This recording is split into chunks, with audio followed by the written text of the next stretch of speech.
Nu vil vi forklare lidt om berettermodellen. Y-aksen, det er spændingen. X-aksen, det er tid.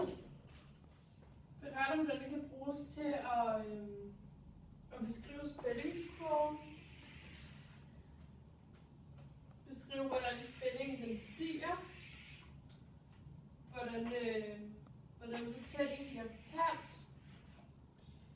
Man kan bruge berettermodellen til at analysere en novelle, en film og en roman. Anslaget, det er det første, der sker.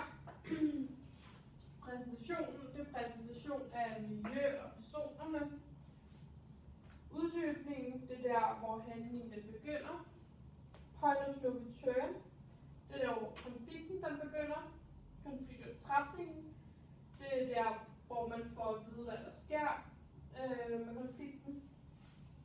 I klimaks/konfliktløsning, der finder man en løsning på konflikten, og i udtoningen, der får man en sidste chance for at finde den endelige løsning på konflikten. Og det er i slutningen